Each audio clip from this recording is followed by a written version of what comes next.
All right, we can go live in 5. Oh, actually, let's get. All right, 5, 4, 3. Okay. Good afternoon, everyone. This is the LDON Live Chat with Chancellor Martinez. I'm Leslie, the editor-in-chief of the LDON News, and with me today, and on the call is Ashley Remike, our multimedia editor. So, Chancellor, how are you? Doing well. I'm doing well. I know that LDON is a SAC newspaper, so sorry about the background. The reason I have Okay. the Canyon College background is because I was doing the video. So today I did videos for the graduation commencement for both campuses. So the last one I did was Santiago Canyon College, so that's why you see that background. It's okay. We completely understand. Okay, so we'll just jump right into the interview. Okay. Yeah. All right. So this is the second to last week of the spring semester at Santa Ana College.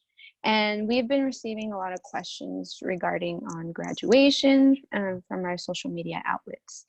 Students have been asking where to buy their caps and gowns and where to get them. And are there any updates regarding graduation and where can graduates obtain their caps and gowns? Yeah, so both colleges conducted surveys of students, and they asked them about graduations, and they asked them, how would you like to be part of a commencement ceremony that's virtual?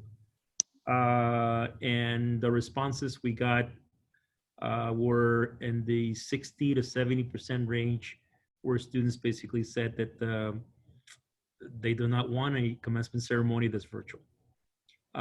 We also asked them, would you be willing to come to, once we can, in essence, reopen, and we can have maybe a ceremony that you can attend and be there, and would you be willing to come?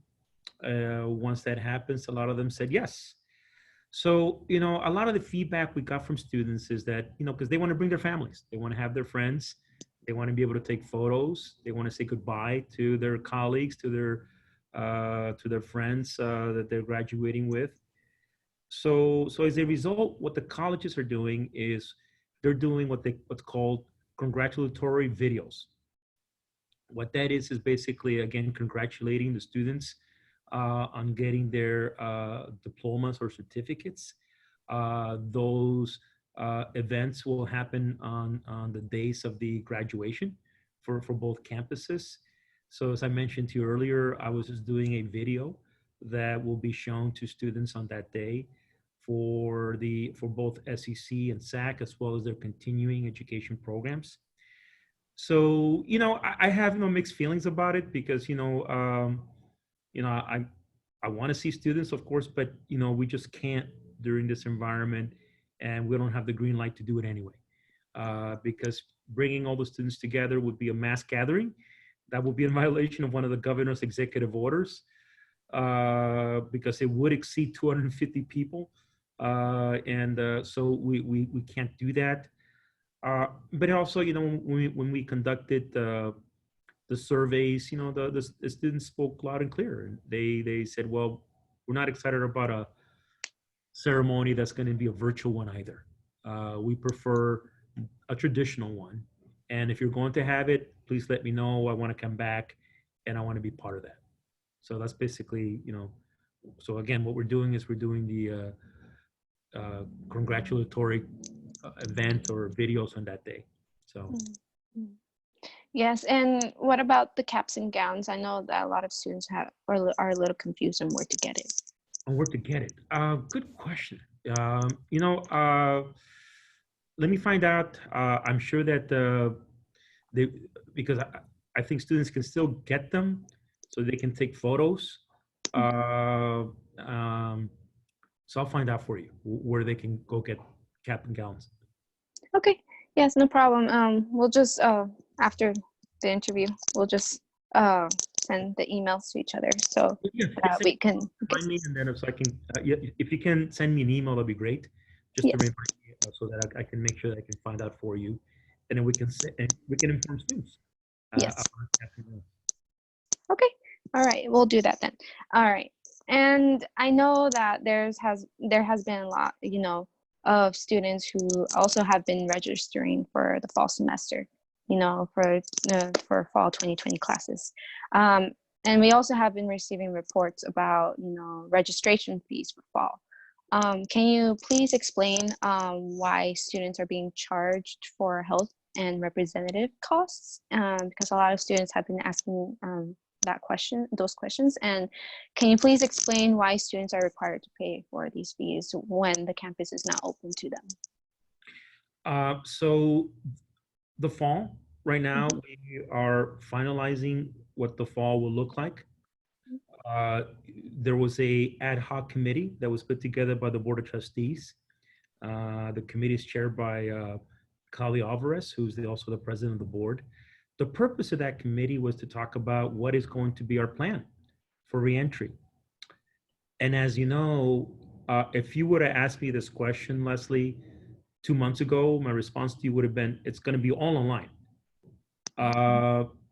2 months later, we're still looking primarily at online, but we're also looking at face-to-face. So I don't know if you saw, there was an article today about the University of California. So University of California, again, 2 months ago, they came out and said, we're going to be online. UC Irvine will be online. UCLA will be online. Everybody will be online. The article today was, well, no, we're going to be partially open. So let me tell you what changed and what's one of the motivating factors. What has changed is, so I know you and all of you do a great job of keeping a pulse on how people are feeling today out there, right? And that pulse is different than what it was 2 months ago. The pulse today, people want to come back to some type of normalcy. They want to reopen. They want to reopen businesses. They want all that. So what happened at the University of California in the last 2 months, really in the last 2 weeks or so? Well, guess what? The enrollment is dipping. The enrollment is going down because students are saying, look, I'm not going to go to UC Santa Barbara where I wanted to go there because it's got nice beaches. It's a beautiful city, but now I got to take the whole year online. No, I'm not going to do that. Do you guys have any classes that are face-to-face? And the answer at that time was no, no, and no. So enrollment is dipping. And when enrollment dips, you have to make some changes happen. So what the University of California is doing is they're going to open up more classes that are going to be done face-to-face. They're going to open up, some of the dormitories so students can stay on campus. They're going to open up, the library, obviously, cafeterias and so forth. So yeah, their plans have changed. And, so what we've been doing in this ad hoc committee is, we're trying to do the best we can to anticipate the future. And this future keeps changing every day. So it's not an easy thing to do. So our plan is basically one that, we're looking primarily opening up online. We are going to have face-to-face, not a lot face-to-face, but some face-to-face. The plan will also have triggers, right? So what do I mean by a trigger? A trigger could be where, the governor may then relax his executive orders and allow more institutions to open up, or give the opportunity to higher ed institutions to again have more face-to-face. So we could easily see that happening. K through 12 is going to be open. So my son and daughter are both high school students. They're part of the Anaheim Union School District out in Cypress High School. So they're going back in the fall. They're going to open up, which is kind of scary for me as a parent because I don't want them to be infected or catch anything, but they're going to open up. They are going to have, of course, all the students wear face masks and other personal protection equipment. I'm sure they're going to have plexiglass protecting the teachers and students from each other. So they're going to take all those precautions, but they're going to open up. So we do have triggers in the plan to guide us so we can make the right decisions. But definitely one of our triggers will be if by July 1st, enrollment is not doing well. And by the way, we're going to do another survey of students in about a couple weeks. Mhm. And we're going to ask students, if most of our classes are online, are you coming back? Are you going to enroll in the classes that we have online? We're also going to ask them, do you want to enroll in face-to-face? And because we want to do this as scientifically as we can. And we want to be able to make sure that students are going to come and enroll and be part of our campuses. So we're going to do a survey. The plan again will have triggers. The first phase of the plan is to be primarily online with some face-to-face. Depending upon the triggers, we'll open up more face-to-face. And we'll have more some late start classes that will be face-to-face. But what I can guarantee to all of you as students, so let's say you sign up for a class. It's a remote instruction, a distance learning class. It will start as a distance learning class and it will end as a distance learning class. What we don't want to do is start a distance learning class and then in the middle of the semester say, well, it's back to face-to-face. We don't want to do that. We want to provide certain guarantees to students about that in regards to the semester. I know you asked me other questions about the health fees. So with health fees, we're still going to be providing health services. Right now is primarily online. It's called telemedicine, and students can enroll. If we reopen, we are thinking about having some type of setup so we can have the health services available for students if they need them. And we're going to have that because if we open up some of the classes face-to-face and we open up some of those services like health services, we think they, given today's environment, we need to have health services available to students because, students may, have a fever or they may want to make sure that there's nothing wrong with them. So we want to make sure that we provide some level of services, on the campus. So the plan is to we're going to be submitting the plan for board approval. The board on May 26th will have an agenda item so that the board can vote on approving that plan. But it's been, it's been a number of issues that we talked about. One of the key issues that came up were the issues of equity, because in the survey that we did of students back in March, we asked them, well, how are you doing with remote instruction? How's that coming along? There were many students who told us, well, it's not great. I don't like, studying at home. I can't study at home. My home's too crowded. I don't really have a desk. I share my bedroom with my little sister or my little brother. I mean, they have all kinds of issues going on. And as a result, it's not the best learning environment for them. And so students would tell us, well, look, I would prefer to study in the library. I would prefer to do my assignment in a computer lab. My home is just not conducive, or I really don't have good internet service.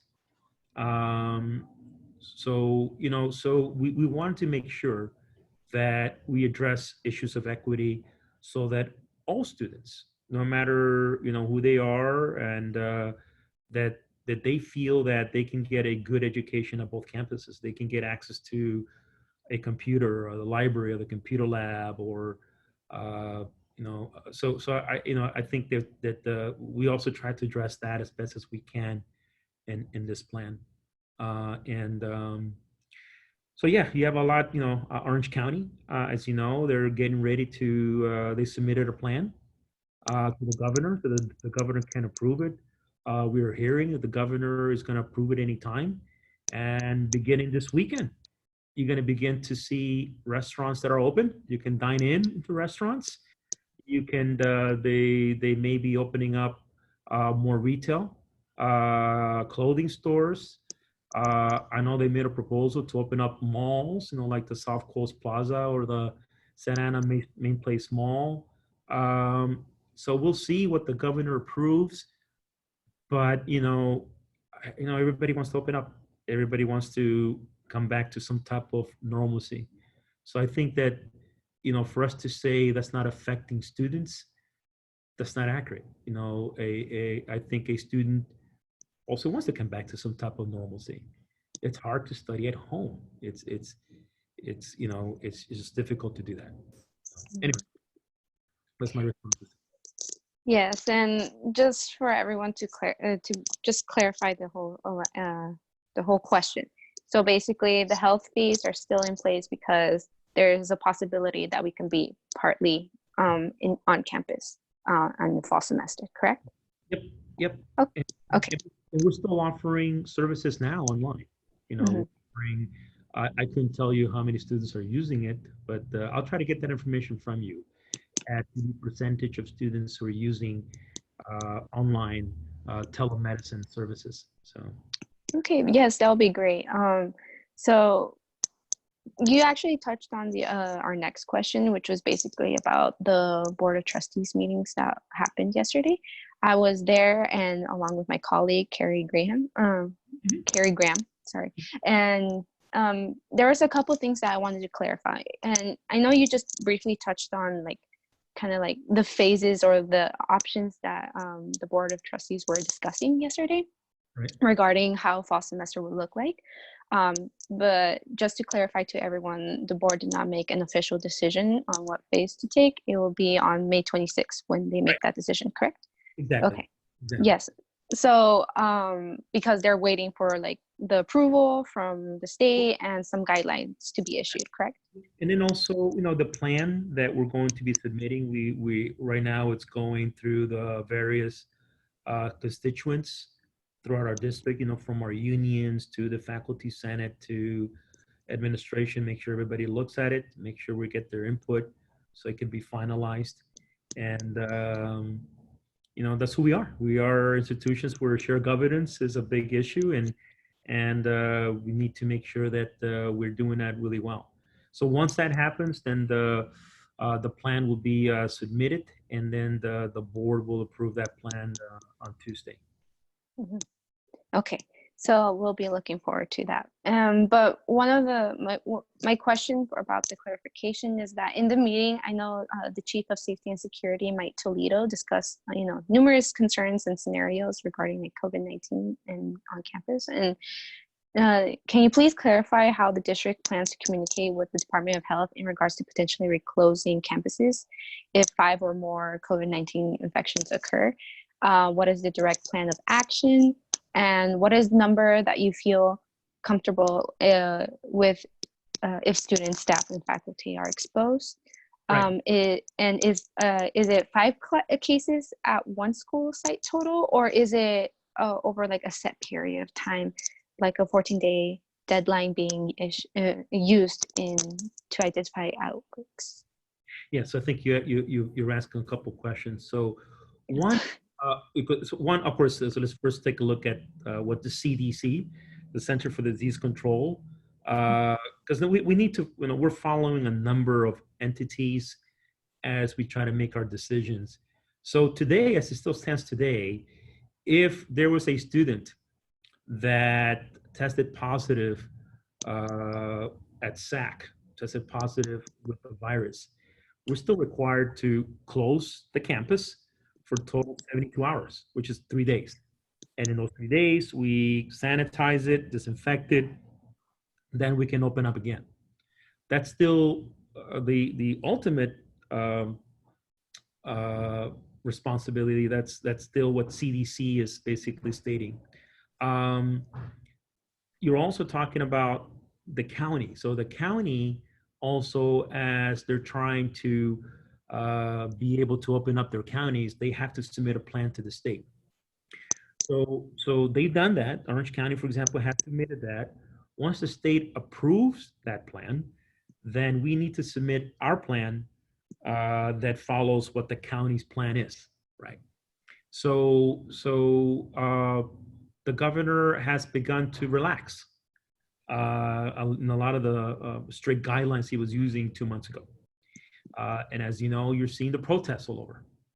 From many of the protests that continue to happen in Huntington Beach, the areas, where they feel that those guidelines are just too strict. They're choking our economy. and so forth. So anyway, so the county, once they have their plan approved, they'll put it on their website. They will direct all of us to submit a plan that follows their guidelines. So their guidelines will be, they're still going to be where we need to have everyone have PPE, make sure that we can disinfect the rooms, make sure that we have protocols. So I'm sure that that's what the plan will call for. The part of the plan that we're trying to figure out is that what happens if a student or two students or, over at SAC or SCC if they are infected, do we need to close the entire campus? Or do we close the campus where they were in, or maybe, close one or two buildings and not the entire campus? Because if that happens, so imagine that happens in the fall and we have face-to-face, and it does cause a disruption to the entire campus.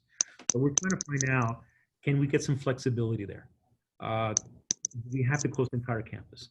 So if something happened at SAC and it happened at the Cesar Chavez building, can it be just isolated to that building, or do we have to close the other building next around it? So these are some of the key issues that we're trying to figure out, and hopefully we can get some flexibility there, and we can get also the county and the state to relax some of these situations. And then just coming back to social distancing, we're also trying to see, how the state can somehow relax some of the social distancing, because, our classrooms were not constructed to, to separate students by 6 feet. And, because then if you do that and you have a classroom that has 30 students, then that means you could only fit like 10. And then, so what happens to the other 20 students in the class? So in essence, what we'll be doing is that we basically will take a class that has 30 students or 35 students and divide it into 3 classes, which just makes it makes it impractical. So we're trying to find out what is the flexibility we can get from the state about social distancing. In other words, so imagine, I don't know if you've ever been to the welding area. If you go to the welding area at SAC, you have students sitting in partitions. And by the way, they have a big old torch with them, right? They're holding a big torch, and they're separated by partitions. They're not separated by 6 feet, even though they're holding this big torch with them. So we've learned over time, Leslie, we've learned how to manage risk. We manage risk every day in the classrooms. So let me just give you a couple of other examples. When you go to the chem labs or bio labs, students are playing around with acids. There's acids and all kinds of chemicals that are pretty dangerous. But we learn how to manage that risk. We have students in our fire tech academies where they have to climb 4 stories on a ladder, holding onto a hose, so they can, but we learn how to manage that. We have students in our public service academies, in our police academies, where they're working with weapons and the like, and we learn how to manage those risks. So eventually the future for us will be that we have to learn how to manage the risk of the virus. If they don't allow us to manage the risk of the virus, then it's just going to be very difficult for us to have a lot of face-to-face, because we just don't have classrooms where we can separate students, because in many ways social distancing comes into contradiction into the way that we're funded. So the way that we're funded as institutions, we're funded in trying to get as many students as we can into a classroom. So so social distancing doesn't match well with that funding formula, and so we need the state to help us there and say, look, if you're only going to allow us to have 10 students because of social distancing, can you readjust the funding formula to make that work?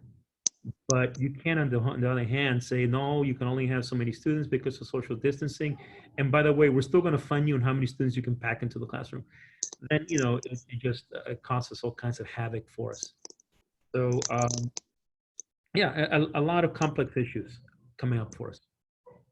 Yes, and I know you touched on many different topics that, do need to be like discussed, not only among the board of trustees, but, as a school, as an administration, all these things come into play on, the safety of our students, of our staff, of our faculty. So yes, and I know during the meeting you also, not you, but like you guys, as the board of trustees, we're discussing about the fiscal limitations Yeah. of resuming operations. What programs is being considered for closure, if any, as a result of these limitations? We're not looking to close any programs. So I'm not aware, and I don't think I've authorized for any programs to be closed. Um, again, the biggest issues we're dealing with right now is that if you have a large class that has 50 students or 60 students, we just can't do social distancing. So those classes will probably still stay online. We are looking at not just CTE courses, for example, to be offered face-to-face. We're looking at also potentially some core classes, English, math, STEM classes, to also be available for students so they can take some of those classes face-to-face. But, our goal eventually is to begin to open up more and more as the semester continues. Because I really believe, Leslie, that students will demand it. Students will say, look, I don't want online. Do you have any face-to-face? And if you don't, I'm going somewhere else. I think that's what happened with the UCs. That's what's about to happen with the CSU. I would love to tell you, Leslie, that our students are different than the students at CSUs and UCs. Maybe they are in certain ways, but I don't think they are in every way. So I think that our students also will eventually come to us and say, you know what, I had it online. I signed up for face-to-face. I want to be on the campus. I want to enjoy the atmosphere, the environment. I want to go to athletic events. That's what it means to go to college. And so just one more thing about athletics, because I've had a lot of students email me and ask me what's going to happen to athletics. So there's a governing board that oversees policies for athletics in the state. It's called the California Community College Athletic Commission. Otherwise, we know it as CCC2A, right? So CCCAA. So they have not taken a position as to what to do for the fall sports. They have been discussing various options, maybe starting the sports later on in the fall, maybe starting them in October or towards the latter part of October. But they have not made a decision at all about canceling sports in the fall. And I'm glad, because if they do cancel sports, then many of the students may drop and they'll go to other community colleges that will have fall sports. Because, by the way, there are counties that are opening up today. So Ventura County is open today, and I know the community colleges out there are looking to have fall sports, and so we are concerned that if we have to tell our students there's going to be no fall sports, that many of our student athletes will say, okay, I'm going to Ventura College. I'm going to Moore Park College. And I'm going to play football out there, or I'm going to play soccer out there. And so we've asked the athletic commission to, don't make the decision prematurely. Take your time. Things are changing slowly, and hopefully, in about another month, we'll have a better idea of what's going to happen here in Orange County. Yeah, so I definitely wanted to share that with with you and our student athletes, because the majority of our athletic programs happen in the fall. From football to men's soccer, women's soccer, and other sports. We do have, of course, sports in spring, just not as many. Yes, and I know we've been also getting a lot of social media questions about that. But thank you for sharing that information. It will help a lot of our student athletes out there. So, so at this time, I would like to give it the platform to Ashley. Ashley, is there any social media questions? Hi, we did receive a question a few moments ago asking what will summer lab courses such as chemistry classes look like in the summer and into the fall? Good question. So we are looking at some of our chem lab courses and some of our bio lab courses to be able to be done face-to-face. There is a virtual lab program that the faculty have looked at. They're not too happy about it. So we don't have a technology that is conducive to be able to do chem lab courses or bio lab courses virtually or online. So as a result, some of those classes will be done face-to-face. Again, when I say be done face-to-face, again, it's following all the guidelines and PPE and disinfecting the rooms when the classes are done. So, look, safety is always our number one concern. So, but yeah, so that's what we'll do this summer. Great. I also wanted to ask you in regards to the Wi-Fi being available in the parking lots at Santiago. I know it currently is. I want to see if you'd be able to provide a date if you know when Santa Ana will also have Wi-Fi in their parking lots. And also if you could explain a little bit more about that new development. Yes. So at SCC, there is, I don't know what's the number of the parking lot, but there's a parking lot where the students can park in, and they can have access to the internet.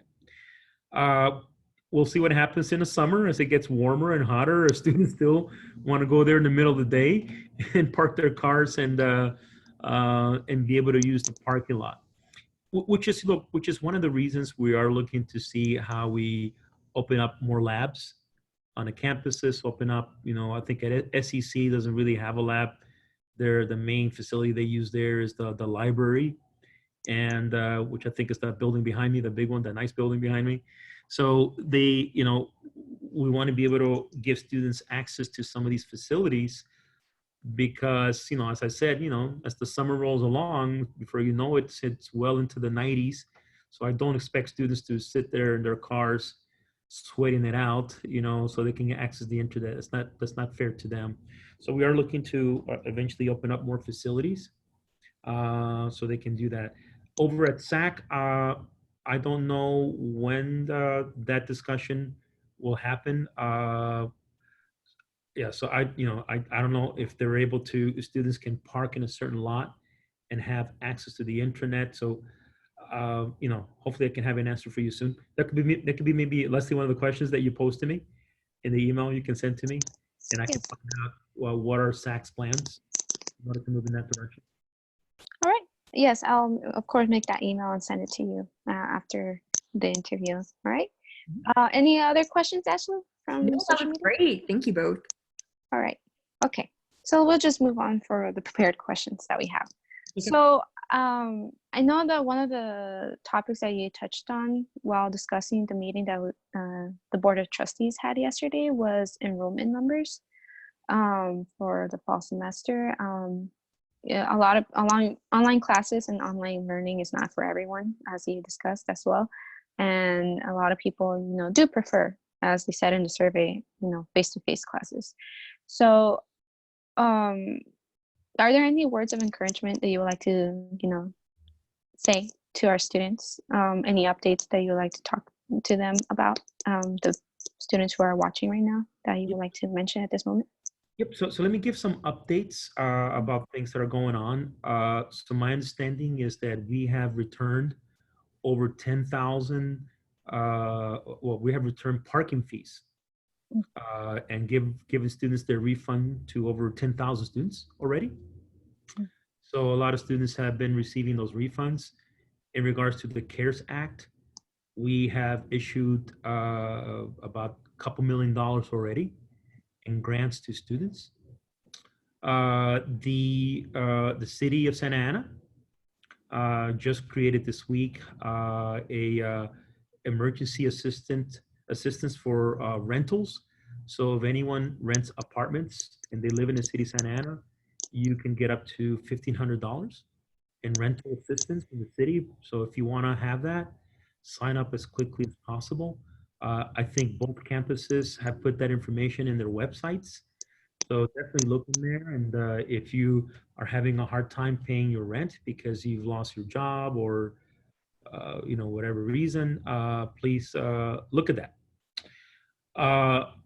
Governor Newsom also made available the assistance to undocumented immigrants. If you recall, Leslie, I think in one of the sessions that we had, the governor asked for $125 million from the legislature so that they can be given to undocumented immigrants. And it's a $500 grants, not a lot, but it's $500. So you should be able to find that also in our websites. So if you go to our websites, you should be able to find that information about if you're an undocumented immigrant or if you know someone who's an undocumented immigrant. Because many of the undocumented immigrants and students who are undocumented did not get CARES Act funds. There was nothing that they received if you were CARES Act, if you were undocumented. So that's also information that I wanted to share, of course, with all of you. Last but not least, we have a meeting today with some of the SAC administrators and students to talk about creating a food distribution program at SAC for SAC students. As you may know, SCC has a food distribution program through their HAWK. It's called a HAWK Pantry program. And they just had one this Thursday, and they gave out 300 or so bags of food. We want to create something similar for SAC students. So we are going to be working in collaboration with the Power of One Foundation. The Power of One Foundation, they're doing food distribution every Saturday at the Santa Ana Main Place Mall. And you might have seen it on TV. Sometimes they show them on TV giving away food. So they will be partnering with SAC, and we're going to try to identify a weekday, Monday, Tuesday, or Wednesday, but one of those days. So today we're going to meet. So hopefully we can make a lot of progress today, and we can begin to create a schedule, and we can begin to provide food to SAC students. And so, if there was 300 students going to SCC, I'm sure it'll be at least 600 from SAC, if not more. So I just wanted to share that with you, and hopefully the next time that we meet, I can give you more specifics as to when will be the first day, so we can announce it to all the SAC students who are facing food insecurity issues right now. So we'll be doing that soon. Yes, and I think that's great that you guys are looking into that right now, because I know that a lot of pantries now from the school, but also around Santa Ana, the city of Santa Ana, there's been a lot of need, and a lot of pantries have been trying to do the best they can, to provide food for the community. So I'm glad that Santa Ana College is taking steps towards that, helping our students. But to move on to the final question regarding the meeting that we had yesterday, I know that I guess it was Trustee Mendoza who got elected for councilwoman, and my question was, are you guys anticipating holding a special election to replace Trustee Mendoza since she's transitioning to councilwoman? Right. So the board. So I think Trustee Mendoza, we're hearing that she's going to be sworn in sometime in mid to late June. So what that means is that her last board meeting could be June 15th. So at the following board meeting, which won't be till July, the board has, in essence, they have two paths to choose. One path is to have a special election. One path is not to have a special election and not to fill the seat, and just wait for that seat to be filled at the November election. So the first Tuesday, of course, of of the month of November is when we have the general elections. So they'll need to make a decision, which path that they want to follow. So, they haven't obviously talked about it. This next meeting on May 26th will be the first meeting back from knowing the results. So keep in mind, even though Trustee Mendoza did get elected, it's not final until it's certified. So the city will certify that, I would say, in about another week or two. And once it's certified, then they schedule the time to swear her in. But once she's sworn in, she's no longer part of our board. So, so I think it probably won't be until maybe the July meeting that the board makes a decision as to where to go to have a special election. And if they do have a special election, obviously it won't happen at that board meeting in July. Then it'll happen probably in August. And that's the decision they need to make. Yeah, and I was seeing, before the meeting started yesterday, a lot of, the other trustees were, congratulating her, for that position. And, it's like they said yesterday, you guys aren't losing, Right. a person, you're gaining, teammate at the council. So, so congratulations to Trustee Mendoza, if you're watching this.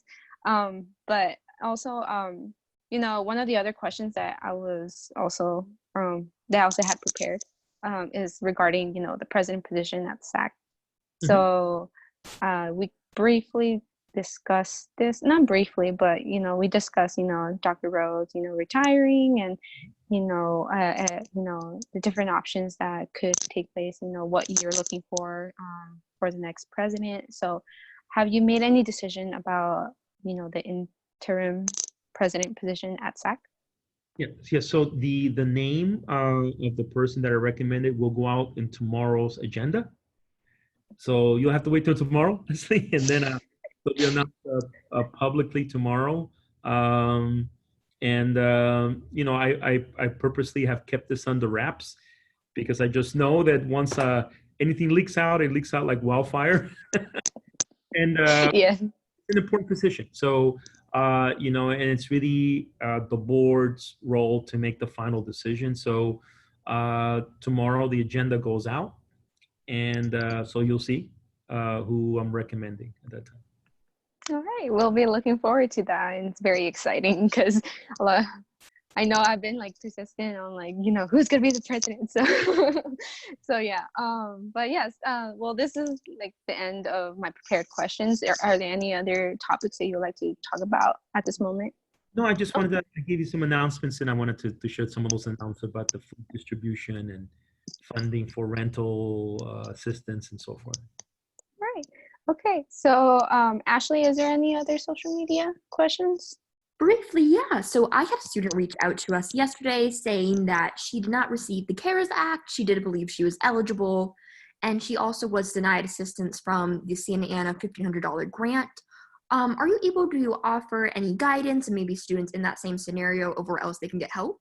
Yeah, I don't know much about the student, so I'm assuming that she didn't get, I don't know if she's undocumented. So if she's undocumented, then of course you're not eligible for the CARES Act funding. By the way, that decision is being challenged by the California community colleges. So Chancellor Oakley was joined by 5 other college districts in the state and filed a lawsuit against Secretary DeVos, basically claiming that they were unlawfully excluding a number of people from the CARES Act. So if they're successful with that decision, we have separated some of the dollars so that in case it does happen, then we can give CARES Act funds to undocumented students, AB 540 students. So I don't know what her background is and why she didn't qualify. Also, if you were a Pell Grant recipient, you should have gotten a CARES Act grant. So in other words, I don't know what her status is, but what I would suggest that she do is that she outreach to her counselor on a campus, or have her, maybe she can, the student actually can share with you her name and, and contact information, and then I can share it with the campus. They can look her up to see why she did not qualify. In regards to the city of Santa Ana, you mentioned that $1,500. I don't know. Obviously, there's criteria that's explained as to how you qualify for the $1,500. So, she would need to check that. And obviously, part of the criteria is that you need to be renting in Santa Ana. You need to show that you've lost your job because of the COVID-19 crisis.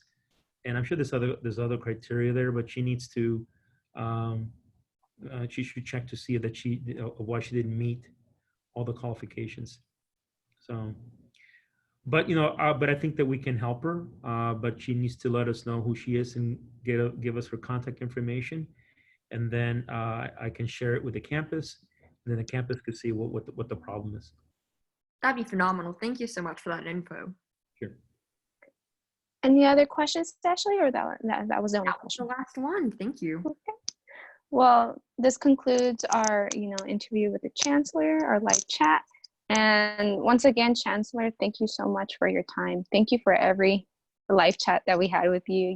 You're taking your time to, answer these questions, not only that our students make, but sometimes clarifying situations. And we really, really appreciate it. And, I can't really express my words, my gratitude in words. I know it's like we're having this virtual interview and live chat, but I really appreciate, on behalf of the Eldon News and on behalf of the students of Santa Ana College, for everyone who, has, seen these live chats, thank you so much for taking the time. And I hope we can continue this and throughout the next semester and probably throughout the summer, because everything's changing at every moment. So I hope we can continue these live chats, in the future. Absolutely. Okay, everyone, thank you so much. Yes, goodbye. Bye.